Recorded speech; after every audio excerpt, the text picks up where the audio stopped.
Bollywood film ఇండస్ట్రీలో గొప్ప పేరు ప్రతిష్ట సంపాదించుకున్న సినీ నటుడు ఆమీర్ ఖాన్ ఇస్లాం యొక్క ధర్మాన్ని అనుసరించేవాడు. తన కూతురు యొక్క వివాహం రీసెంట్గా జరిగింది. తన కూతురు పేరు ఐరా ఖాన్.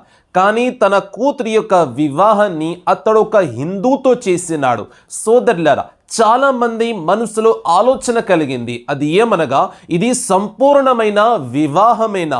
ఇస్లాంలో ఇలా చేసుకోవచ్చా? ఒక ముస్లిం అమ్మాయి ఒక హిందూ అబ్బాయితో వివాహం చేసుకోవచ్చా? సోదరులారా, ఈ విషయం పైన కన్ను వేసే ముందు ఒక ఇంపార్టెంట్ మాట మీ అందరికీ తెలియజేయదలుచుకున్నాను. అది ఏమనగా, ముందు మన యొక్క రోల్ మోడల్ని మనం మార్చాలి. ఈరోజు ఒక ముస్లిం ఏమని భావిస్తున్నాడు అని అంటే, షారుఖ్ ఖాన్, సల్మాన్ ఖాన్, ఆమీర్ ఖాన్, సైఫ్ అలీ ఖాన్ వీరే మన యొక్క రోల్ మోడల్ అని ఒక ముస్లిం భావిస్తున్నాడు.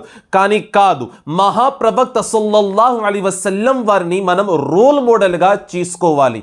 అల్లాహ్ ఆయనని ఈ ప్రపంచంలో ఎందుకు పంపించాడు అని అంటే, ఆయన ఏ విధంగా అయితే నమాజ్ చేస్తారో ఆయన చూసి మనం నమాజ్ చేసుకోవాలి. ఆయన ఏ విధంగా అయితే మాట్లాడతారో ఆ విధంగా మనం మాట్లాడాలి.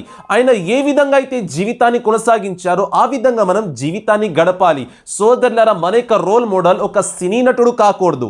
మన యొక్క రోల్ మోడల్ మన యొక్క మహాప్రవక్త సల్లల్లాహు అలైహి వసల్లం వారు కావాలి. సోదరులారా, సృష్టికర్త అయిన అల్లాహ్ మహాప్రవక్త వారిని మన కోసం ఈ భూమిలోకి పంపించాడు. సోదరులారా, సృష్టికర్తకి జన్మ లేదు, మరణం లేదు. అతడు ఎప్పటి నుండో ఉన్నాడు, కలకాలం ఉండేవాడు.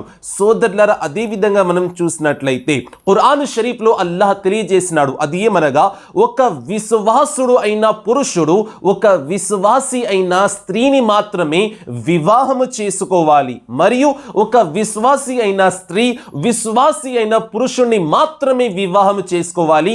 అప్పుడు మాత్రమే అది సంపూర్ణమైన వివాహం అవుతుంది. సోదరులారా, ఆమీర్ ఖాన్ తన కూతురు అయిన ఐరా ఖాన్ యొక్క వివాహం ఒక హిందూ సోదరుడితో చేశాడు. అది సంపూర్ణమైన వివాహం కాదు, అది హరాం అవుతుంది.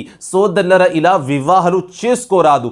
ఒకవేళ వివాహం చేసుకోవాలనుకుంటే వారిని ఇస్లాంని స్వీకరించమని ఆదేశం తెలియజేయండి. ఒకవేళ వారు ఇస్లాంని స్వీకరించినట్లయితే అప్పుడు హలాల్ అవుతుంది.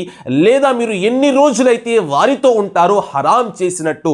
అదేవిధంగా వివాహం ముందు ఎఫ్ఐఆర్ ఉండడం కూడా హరాం. దీనిని కూడా గమనించండి. అందుచేత సోదరులారా, ముఖ్యంగా సోదరిమణులారా, నా చెల్లులారా, మీ అందరికీ ఒక సందేశాన్ని తెలియజేస్తున్నాను.